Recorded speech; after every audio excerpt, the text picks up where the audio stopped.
Bismillahirrahmanirrahim. Assalamualaikum warahmatullahi wabarakatuh. Alhamdulillahi rabbil alamin.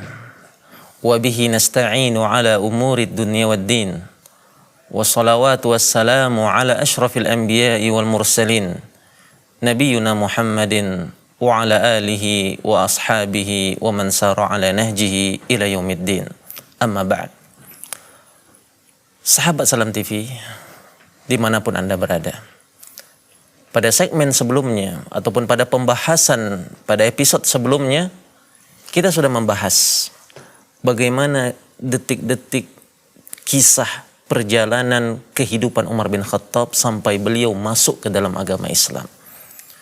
Di mana pada pembahasan sebelumnya kita menyebutkan bagaimana pengaruh yang kuat dari masuknya dua pahlawan ataupun dua orang yang paling berpengaruh di antara orang-orang Quraisy, yaitu Hamzah bin Abdul Muttalib dan Umar bin Khattab.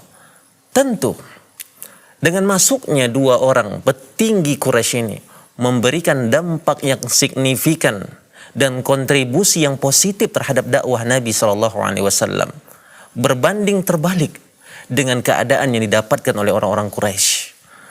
Mereka merasakan kehinaan. Mereka merasakan sudah di ujung tanduk di dalam eksistensi keberadaan, kepemimpinan, dan keagamaan mereka pada saat itu. Maka mereka menempuh berbagai cara. Dan selanjutnya mereka pun melakukan upaya diplomasi dengan Nabi kita, Nabi Muhammad SAW. Upaya negosiasi untuk mencari titik temu. Bagaimana kiranya agar Nabi SAW tidak melanjutkan dakwahnya. Maka pada saat itu mereka bersepakat. Salah seorang di antara petinggi Quraisy, Utbah bin Rabi'ah, mengusulkan kepada teman-temannya, kepada sesama petinggi-petinggi Quraisy pada saat itu, untuk menjadikan dirinya sebagai utusan berbicara langsung kepada Nabi Muhammad SAW bagaimana ataupun apa yang diinginkan oleh Nabi. Apa motif di balik dakwah ini agar mereka berikan dan Nabi berhenti di dalam dakwahnya. Maka datanglah Utbah bin Rabi'ah sebagai utusan dari sahabat-sahabatnya sesama petinggi Quraisy pada saat itu menghadap Nabi Muhammad SAW. Maka pada saat itu Nabi pun menyambut kedatangan Utbah bin Rabi'ah dengan memanggilnya dengan panggilan penghormatan dan pemuliaan. Rasulullah SAW mempersilahkan Utbah untuk duduk di sampingnya.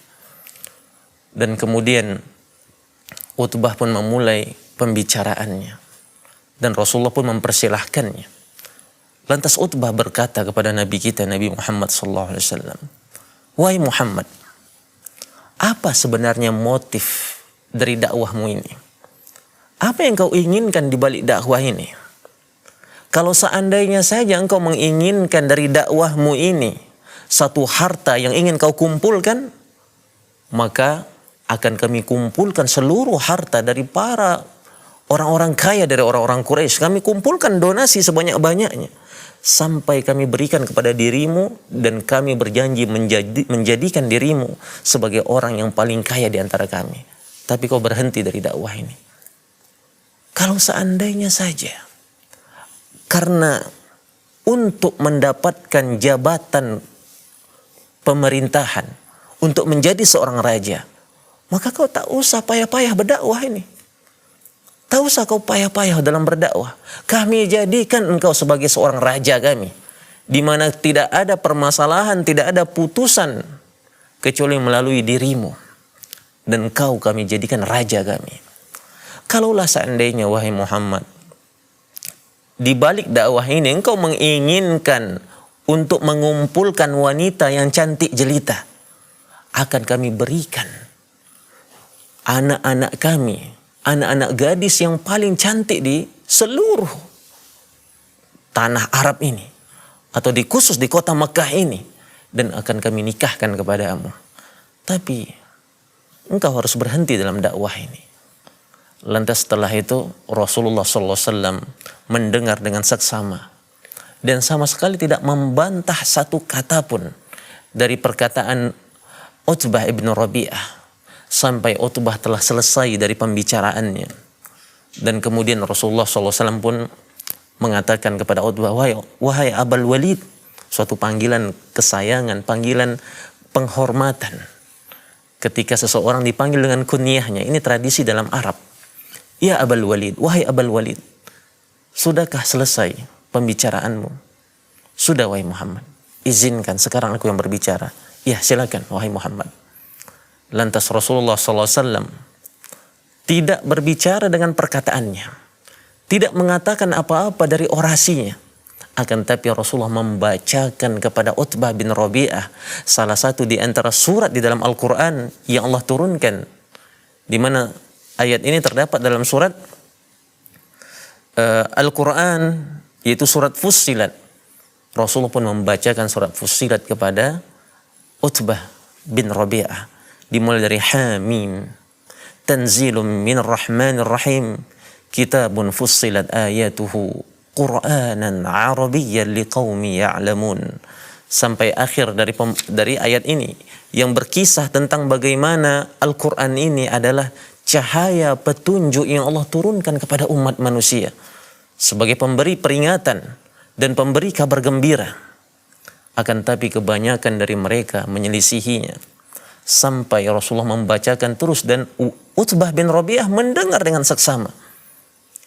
Dan sampailah bacaan Rasulullah pada bacaan fa in a'radu faqul anzartukum sa'iqatan misla sa'iqati 'adi wa samud.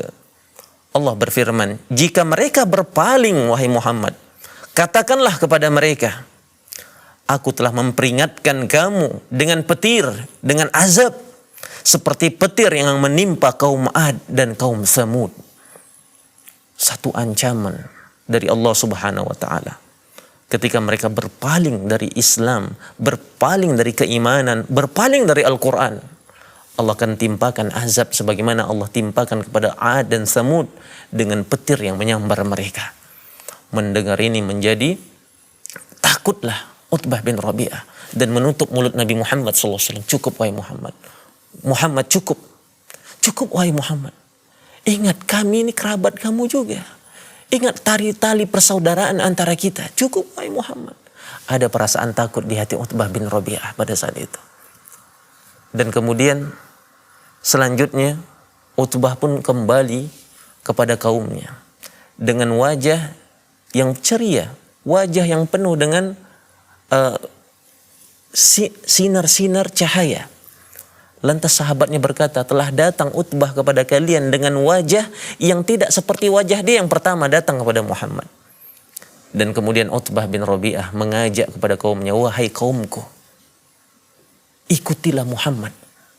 Karena sesungguhnya apa yang dikatakannya bukanlah perkataan biasa.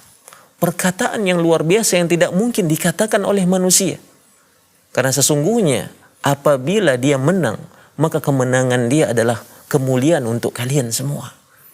Lantas para sahabatnya berkata, wahai Utbah, apakah kau sudah ikut ke dalam agama Muhammad? Maka Utbah berkata, tidak. Aku masih di agama kalian, tapi aku hanya memberikan saran saja. Utbah pun takut untuk kehilangan pengaruh di antara kaumnya. Maka dia pun ikut larut kembali ke dalam kesyirikan dan kembali kepada keadaan kaumnya pada saat itu. Maka ma'asyiral muslimin rahimani wa rahimakumullah, para petinggi Quraisy pada saat itu berupaya untuk melakukan perundingan dan demi perundingan kepada Rasulullah SAW. Dari satu perundingan kepada perundingan, dari satu negosiasi ke negosiasi lainnya. Namun Rasulullah SAW tidak mengindahkan negosiasi itu, karena negosiasi ini berkaitan dengan meninggalkan dakwah. Begitu mahal dakwah ini daripada hanya paparan harta dunia yang kecil yang dihadapkan kepada Nabi Muhammad SAW. Kalaulah seandainya Nabi SAW berdakwah karena untuk harta, ataupun karena untuk dunia, ataupun karena untuk jabatan yang akan direngkuhnya, maka dia akan mudah mendapatkan itu.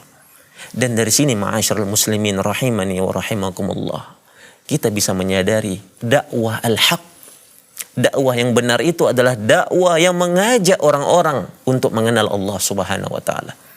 Dakwah yang benar itu adalah dakwah yang mengajak orang-orang untuk semakin dekat dengan Allah Subhanahu wa taala, untuk beriman kepada Allah, mengimplementasikan nilai-nilai tauhid dan nilai-nilai syahadat asyhadu an la ilaha illallah wa asyhadu anna Muhammadar Rasulullah.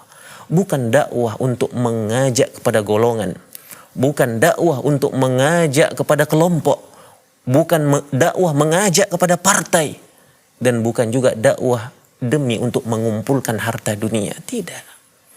Inilah esensi dakwah Nabi SAW yang Allah katakan dalam surat Yusuf, "Qul hadhihi sabili ad'u ila Allahi ala basiratin ana wa man ittaba'ani." Katakanlah, inilah dakwahku. Aku mengajak, aku menyeru di atas petunjuk. Ala basiratin ana wa man ittaba'ani. Dan beginilah dakwah Nabi dan beginilah dakwah para rasul. Lantas Abu Jahal pada saat itu tidak menginginkan upaya negosiasi apa-apa. Bahkan dia berencana untuk membunuh Nabi SAW. Apa yang dilakukan Abu Jahal? Pada saat itu, Abu Jahal mengambil ataupun bergumam ataupun berkata kepada sahabat-sahabatnya, "Aku tidak akan puas hatiku sampai ku bunuh Muhammad dengan tanganku sendiri. Ketika dia sujud, akan ku ambil batu yang paling besar dan akan ku lemparkan, ku hantamkan ke kepalanya pada saat itu." Dan mulailah Rasulullah sholat pada saat itu. Dan ketika Rasulullah posisi sujud, maka Abu Jahal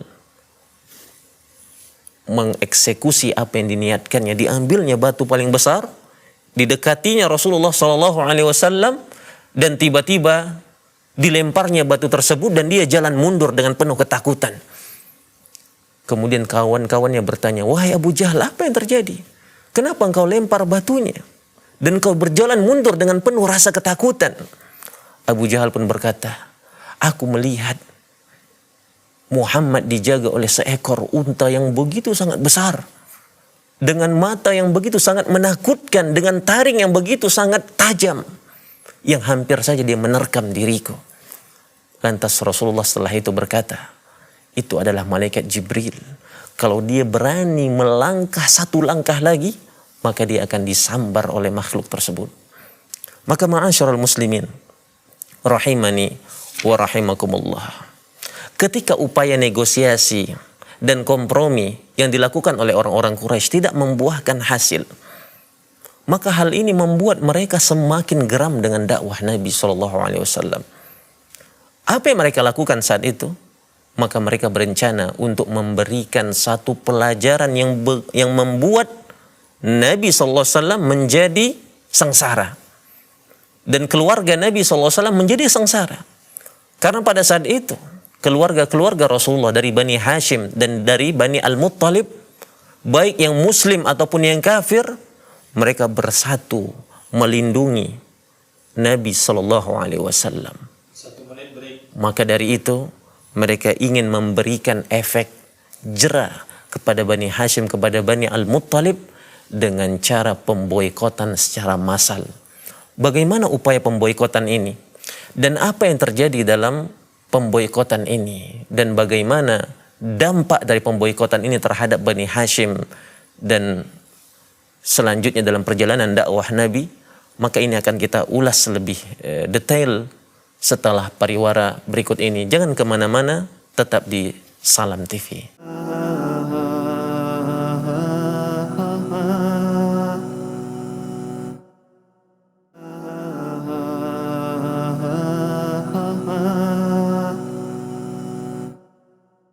Bismillahirrahmanirrahim. Alhamdulillah wassalatu wassalamu ala Rasulillah alladzi la nabiyya ba'da, amma ba'd.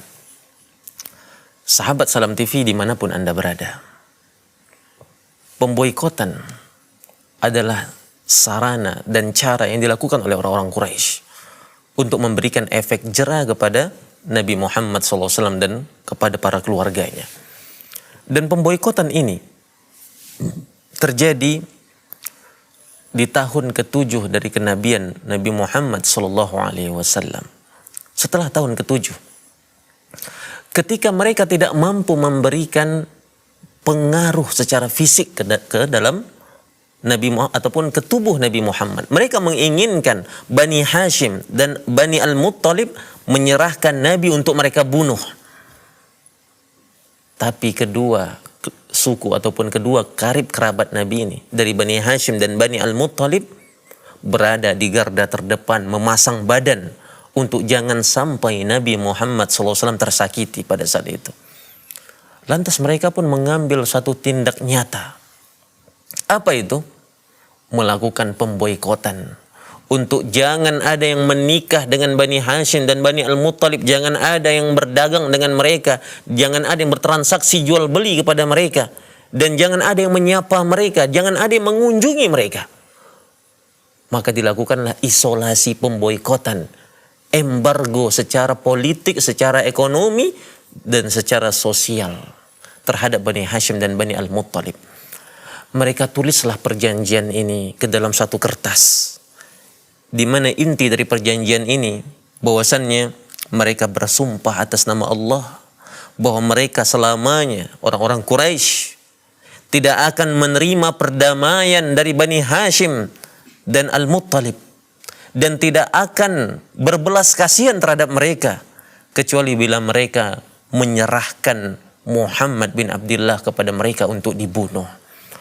Mereka tulis dalam satu lembaran catatan dan mereka tempelkan di dalam Ka'bah pada saat itu. Satu perjanjian yang begitu sangat zalim yang dilakukan oleh orang-orang Quraisy, membuat Abu Talib beserta anak-anaknya dan keluarga besarnya terkurung dalam satu lembah. Disebutlah lembah itu sebagai lembah kediaman Abu Talib pada saat itu. Celah bukit yang merupakan celah bukit milik dari Abu Talib. Dan dilakukanlah embargo itu ataupun boikot itu selama 3 tahun lamanya. Dan disitulah Rasulullah SAW mendapatkan satu hal yang begitu sangat menyakitkan. Mereka terputus akses makanan di sana. Mereka tidak mampu untuk membeli sesuatu dari pasar karena orang-orang Quraisy menaikkan harga setinggi langit agar jangan sampai orang-orang Bani Hashim mampu untuk membelinya.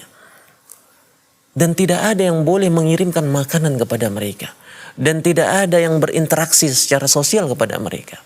Sampai terdengarlah pekik tangis anak-anak bayi, jeritan para wanita. Sampai mereka tidak mendapatkan apa-apa yang bisa untuk mereka isi ke dalam perut mereka. Sampai disebutkan saking parahnya keadaan kondisi mereka pada saat itu, mereka memakan rumputan-rumputan yang tumbuh liar di sekitar pemukiman mereka. Sampai-sampai kotoran mereka pun sama seperti kotoran kambing.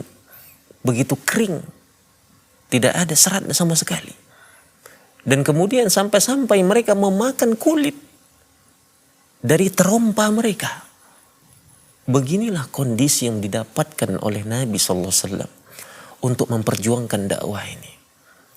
Terisolasi, terkurung. Dan setiap kafilah-kafilah dagang yang datang dari luar kota menuju kepada pasar-pasar yang ada di Makkah pada saat itu, maka serta-merta langsung orang-orang Quraisy memborong perdagangan tersebut agar jangan sampai didahului oleh Bani Hashim. Dan ketika Bani Hashim telah datang ke situ, mereka dapatkan barang-barang sudah habis dan tidak ada sama sekali barang-barang itu kecuali oleh pedagang-pedagang Quraisy yang menjual kepada mereka dengan harga yang begitu sangat tinggi yang tidak sanggup mereka untuk membelinya.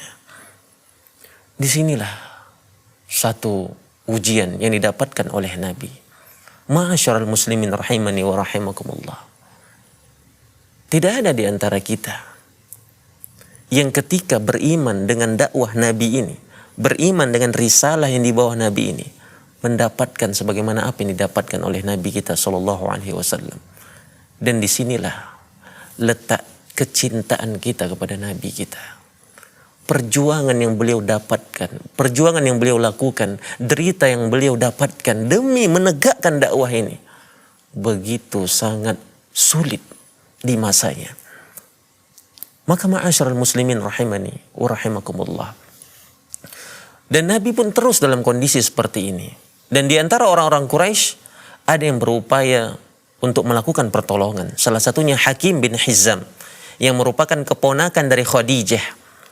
Maka senantiasa setiap malam beliau mensuplai makanan untuk disalurkannya kepada bibinya Khadijah.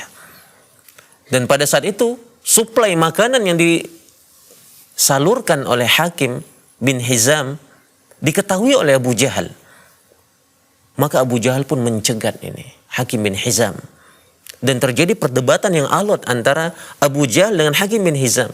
Kemudian datanglah Abul Bukhtari untuk menjadi penengah dan melanggengkan jalan dari Hakim bin Hizam untuk mensuplai makanan pada saat itu.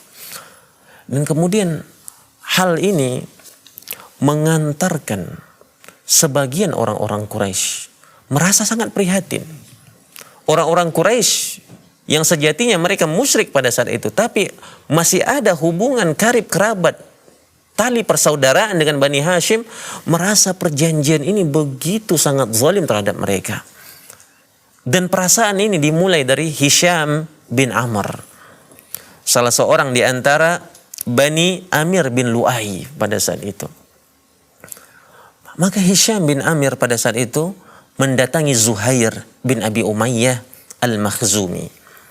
Jadi Zuhair bin Umayyah al-Makhzumi ini satu kabilah dia dengan Abu Jahal dari Bani Makhzum. Akan tapi dia memiliki hubungan khusus dengan Bani Hashim. Kenapa? Karena Zuhair bin Abi Umayyah ini terlahir dari bibi Nabi Sallallahu Alaihi Wasallam. Siapa dia?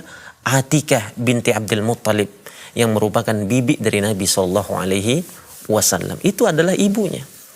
Maka pada saat itu Hisham berupaya untuk menggalang simpatik dari Zuhair. Dan datanglah Hisham kepada Zuhair. Wahai Zuhair, kau sudah mengetahui bagaimana kondisi yang didapatkan oleh Bani Hashim dan Bani Al-Muttalib. Sebagaimana engkau ketahui, wahai Zuhair, Bani Hashim adalah karib kerabat dari pihak ibumu. Apakah engkau sudi, apakah engkau rela tiap hari engkau makan dengan tenang, makan dan minum dengan bahagia, sementara keluarga dari ibumu menderita, menanggung kelaparan, kehausan karena pemboikotan ini? Maka ingatlah engkau, wahai Zuhair, tali persaudaraan, tali silaturahmi yang ada antara dirimu dengan Bani Hashim. Lantas Zuhair berkata, apa yang bisa kulakukan? Kalaupun aku harus bertindak, aku tidak bisa berbuat apa-apa. Karena aku seorang diri. Kalaulah ada 2 orang saja, pasti aku bisa. Lantas Hisham berkata, sudah ada orang kedua yang akan menolongmu. Siapa dia? Kata Zuhair. Hisham pun berkata, aku orangnya. Lantas Zuhair berkata, carilah orang ketiga agar semakin kuat kita. Maka Hisham pun pergi selanjutnya kemana? Ke Al-Mut'im bin Adi. Mut'im bin Adi. Jadi Mut'im bin Adi ini salah satu di antara pemimpin Quraisy juga. Di mana Nabi SAW ditolong oleh oleh Mut'im bin Adi ini beberapa kali. Dan kita sebutkan nanti dalam peristiwa perang Badar, Nabi mengingat kebaikan Mut'im bin Adi ini. Akan ada sesi terkhusus dalam hal ini. Maka datanglah Hisham kepada Zuhair. Datanglah Hisham kepada Mut'im bin Adi. Dan kemudian diingatkanlah Mut'im bin Adi ini bagaimana tali kekerabatan antara dirinya dengan Bani Hashim. Mengingat bagaimana kezaliman yang dilakukan Quraisy ke dalam taraf sampai orang-orang Bani Hashim tersiksa karena pemboikotan tersebut. Dan kemudian Mut'im bin Adi berkata, apa yang bisa kulakukan? Aku hanya seorang diri. Kalaulah ada 2 orang, kalaulah ada selain diriku, pasti aku akan semakin kuat untuk menolak ini. Sudah kau dapatkan. Berapa orang? 2 orang. Siapa dia? Aku, kata Hisham. Dan Zuhair bin Abi Umayyah. Jadi sudah ada mereka 3 orang. Lantas Mut'im berkata, kalaulah ada 1 orang lagi, menjadi 4 orang jumlah kita akan semakin kuat. Datanglah Hisham lagi kemana? Ke orang lain lagi. Siapa dia? Abul Bukhturi. Jadi Abul Bukhturi ini salah seorang di antara orang-orang Quraisy yang dia musyrik tapi memiliki kelembutan hati.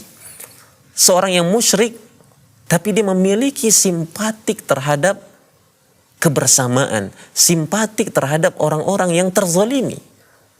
Datanglah Hisham kepada siapa tadi? Kepada Abul Bukhturi dan mengingatkan bagaimana tali kekerabatan antara dirinya dengan Bani Hashim. Lantas Abul Bukhturi berkata, apa yang bisa kulakukan wahai Hashim, wahai Hisham? Aku hanya seorang diri. Kalaulah ada 1 orang lagi yang bisa menguatkanku, maka kita akan bisa menguatkan ini, membatalkan hal ini. Sudah engkau dapatkan bukan 1 orang, bahkan sudah ada bersamamu 3 orang. Siapa dia? Diriku, Mut'im bin Adi dan Zuhair.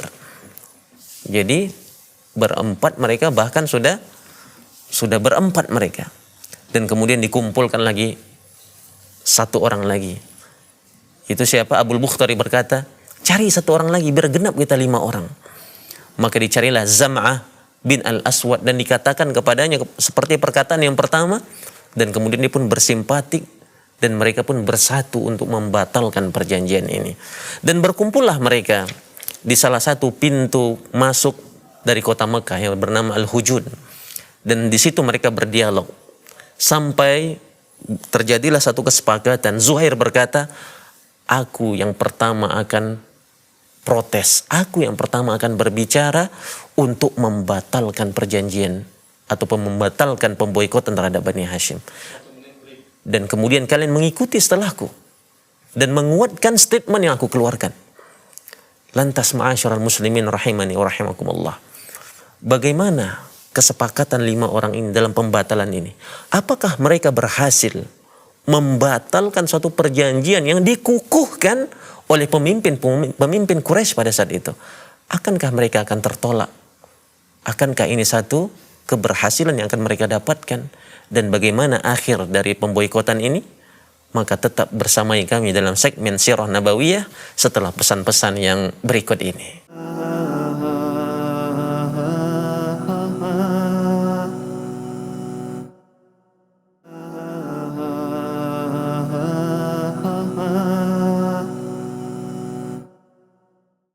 Bismillahirrahmanirrahim. Alhamdulillah wassalatu wassalamu ala Rasulillah alladzi la nabiyya ba'da, amma ba'd. Sahabat Salam TV dimanapun Anda berada, sudah kita katakan tadi di segmen sebelumnya bagaimana pemboikotan yang dilakukan oleh orang-orang Quraisy selama 3 tahun ini mengundang pro dan kontra antara sesama mereka. Sampai puncaknya berkumpullah 5 orang dari petinggi Quraisy untuk melakukan upaya pembatalan terhadap kesepakatan ini. Dan mereka telah sepakat untuk menunjuk Zuhair untuk menjadi pembicara di antara mereka yang mengawali protes terhadap keputusan yang digagas oleh Abu Jahal ini. Dan berkumpullah mereka di pintu masuk kota Mekah dan mereka sepakati hal itu, dan kemudian masuklah mereka ke Masjidil Haram.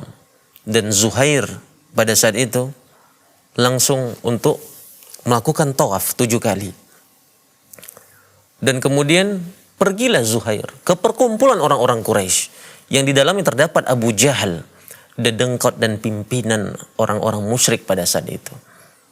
Lantas Zuhair berkata di hadapan khalayak orang-orang Quraisy, wahai orang-orang Quraisy, bagaimana mungkin suatu ketetapan ditetapkan untuk Bani Hashim secara zalim? Ini adalah ketetapan yang zalim yang ditetapkan.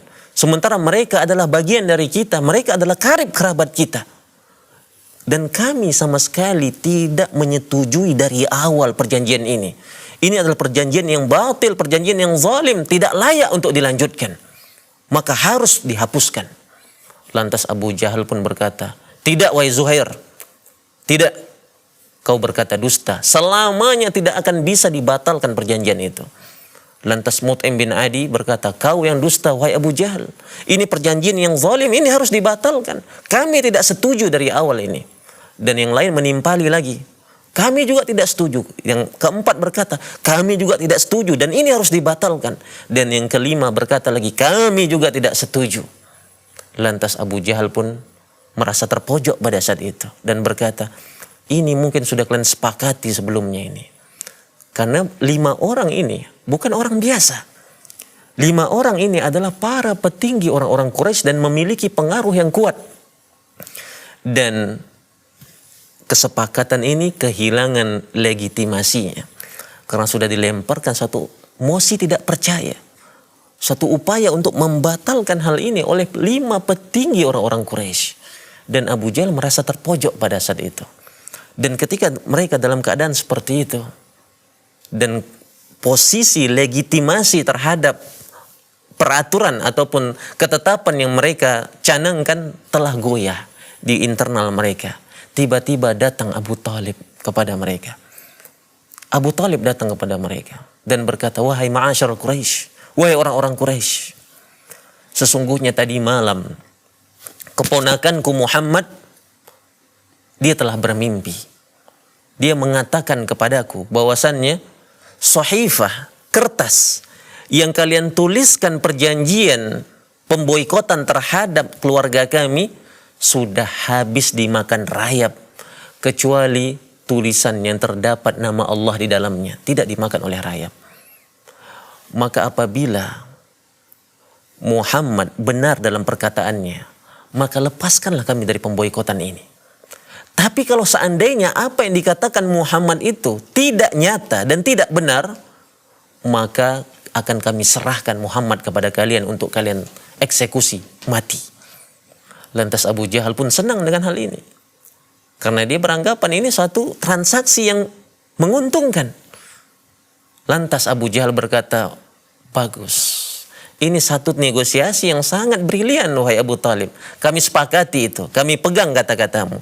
Kalau Muhammad jujur, kami batalkan perjanjian ini.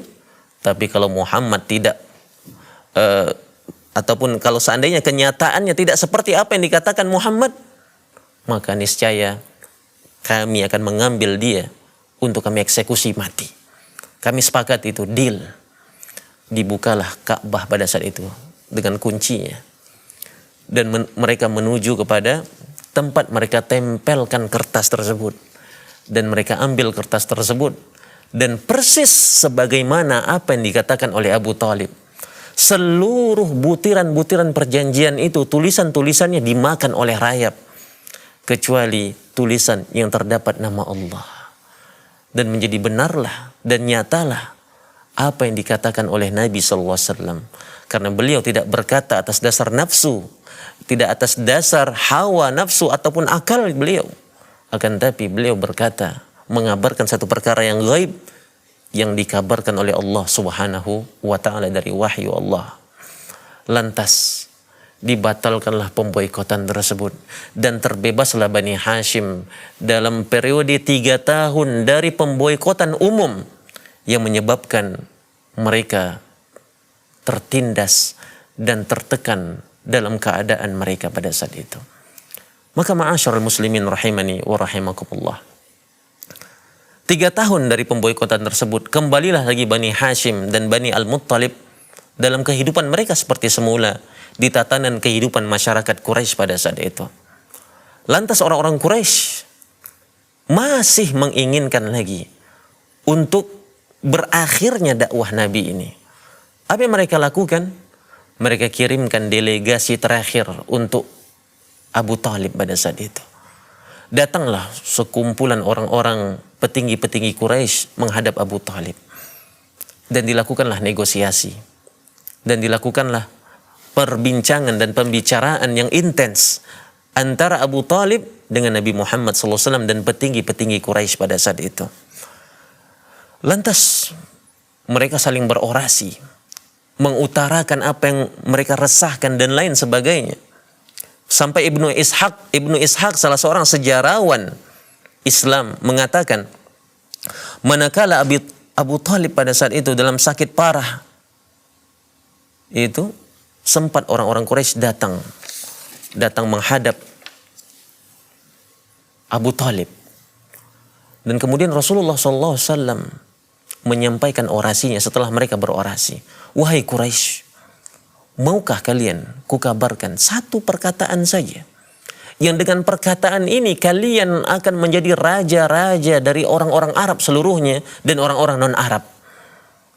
Lantas orang-orang Quraisy berkata, dan dipimpin oleh Abu Jahal, wahai Muhammad, jangankan satu perkataan, 100 perkataan rela kami ucapkan untuk mendapatkan apa yang kau janjikan, untuk menjadi pemimpin orang-orang Arab dan orang-orang non-Arab. Maka Rasulullah berkata, katakan la ilaha illallah, kalian akan sukses dan berhasil. Lantas mereka pun tersenyum menyinyir dan meninggalkan Nabi dengan perkataan beliau tersebut, sembari berkata, aja'alal alihata ilaha wahida, inna hadza la syai'un ujab. Apakah Muhammad akan menjadikan Tuhan yang banyak menjadi Tuhan yang satu? Sungguh ini perkara yang sangat mencengangkan. Dan kemudian pergilah mereka dengan tangan hampa. Ma'asyiral muslimin rahimani wa rahimakumullah. Dalam keadaan ini, setelah keluar dari pengasingan ataupun pemboikotan itu, maka menurunlah kesehatan dari Abu Thalib. Mulailah Abu Thalib sakit-sakitan pada saat itu, sampai beliau pun terbaring dan tidak mampu lagi untuk beraktivitas seperti sedia kala. Beliau sakit keras terbaring di pembaringannya, dan hal ini terdengar oleh orang-orang Quraisy. Sampai pada taraf Abu Thalib saat itu sedang sakit keras dan di ujung sakaratul maut. Maka Nabi SAW datang dan membersamai pamannya di saat-saat akhirnya. Tapi di waktu yang sama juga Abu Jahal dengan kawanannya datang untuk menjaga Abu Thalib jangan sampai dia keluar dari agama nenek moyangnya. Dan hal ini disebutkan oleh Imam Bukhari, detik-detik wafatnya Abu Thalib. Maka datanglah Rasulullah SAW, dan Rasulullah diikuti oleh Abu Jahal juga ikut bersamanya dalam ruangan itu. Sementara Abu Thalib dalam keadaan yang sakit keras di ujung masa kehidupannya. Rasulullah berkata, ya am, qul bi kalimatin uhajju laka biha indallah. Wahai pamanku, katakanlah satu perkataan yang dengan perkataan ini aku akan membelamu di hadapan Allah. Yaitu apa? Rasulullah menginginkan pamannya untuk mengucapkan syahadat la ilaha illallah, asyhadu an la ilaha illallah wa asyhadu anna Muhammadar Rasulullah. Dan pada saat itu Abu Jahal langsung berkata kepada Abu Thalib, wahai Abu Thalib, atarghabu an millati Abdul Muttalib? Wahai Abu Thalib, apakah kau benci terhadap agama nenek moyangmu, agama bapakmu Abdul Muttalib? Agama kita, agama yang paling benar. Lantas Abu Thalib pun ragu, padahal sudah hampir diucapkannya, sudah hampir dikatakannya, dan hati dia sudah condong kepada dakwah Islam, tapi dia tidak mengucapkan syahadat. Dan dari sini ma'asyiral muslimin, keimanan harus meliputi 3 rukunnya. Diucapkan dengan lisan, diyakini dengan hati, dan diamalkan dengan anggota badan. Dan Abu Thalib enggan untuk mengucapkan itu karena kekhawatiran akan diejek, akan dihina, akan dipojokkan oleh Abu Jahal pada saat itu. Sampai berulang-ulang ajakan ini dilakukan Nabi SAW, dan di penghujung nafasnya Abu Thalib mengatakan, aku berada di agama nenek moyangku. Maka wafatlah Abu Thalib dalam keadaan musyrik. Wafatlah Abu Thalib dalam keadaan mengikrari dan mengimani agama berhala pada saat itu. Dan ini satu kesedihan di hati Nabi SAW. Bagaimana tidak? Beliau adalah orang yang mengasuh beliau ketika masih beliau kecil. Beliau adalah orang yang senantiasa berada di garda terdepan, membela dengan jiwa dan harta dan kedudukannya untuk kelangsungan dakwah Nabi SAW. Akan tetapi beliau tidak bersyahadat dan tidak masuk ke dalam agama Nabi kita Nabi Muhammad SAW. Dan tentunya kita sedih sebagaimana apa yang membuat Nabi kita sedih. Dan kita berduka sebagaimana Nabi kita juga berduka. Akan tapi kita tidak mengatakan sesuatu melebihi dari apa yang dikatakan oleh Allah dan Rasulnya. Maka ma'asyiral muslimin rahimani wa rahimakumullah. Dan dari sini para sahabat bertanya kepada Rasulullah, ya Rasulullah, apa yang didapatkan pamanmu di sisi Allah dengan sokongan dukungan dakwah beliau, dengan dukungan moral yang beliau lakukan dan kedudukan yang beliau lakukan untuk menopang dakwahmu, apa yang didapatkannya di sisi Allah? Rasulullah berkata dengan tegas dalam hadis yang sahih, Rasulullah berkata, huwa finnar, dia di neraka. Tapi kalaulah tidak karena syafaatku, tidaklah karena pertolonganku, atau tidaklah karena syafaat yang aku berikan kepadanya, niscaya dia berada di kerak neraka yang paling jauh. Akan tetapi aku memohon kepada Allah, jangan sampai beliau berada di situ. Maka dia ditempatkan di siksa yang paling ringan dari siksa neraka, yang dipakaikan terompa di kakinya, dan kemudian saking panasnya mendidih sampai otaknya. Dan inilah akhir dari kehidupan Abu Talib.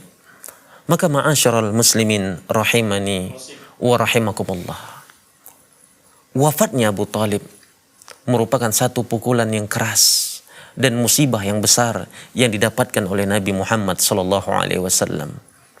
Dan kemudian diikuti pula dengan wafatnya istrinya Khadijah. Maka ma'asyiral muslimin rahimani wa rahimakumullah, inilah tahun kesedihan. Dan apa yang terjadi pada tahun kesedihan ini, 10 tahun dari masa kenabian ini, akankah Rasulullah SAW mendapatkan perlakuan semena-mena? Akankah Rasulullah SAW masih dapat terus eksis dalam berdakwah setelah hilangnya backing beliau, hilangnya backing beliau di dalam dakwah? Dan tetap bersamai kami di program Salam TV ini, di Sirah Nabawiyah. Akan kita ulas lebih lanjut pada segmen berikutnya, bagaimana step by step dakwah Nabi setelah kematian dari Abu Talib dan Khadijah. Maka ma'asyiral muslimin, tibalah kita pada sesi penutup kali ini, dan mudah-mudahan ini memberikan manfaat bagi kita semua. Dan kita akhiri dengan membaca doa kafaratul majlis. Subhanakallahumma wa bihamdika asyhadu an la ilaha illa anta astaghfiruka wa atubu ilaik. Wassalamu alaikum warahmatullahi wabarakatuh.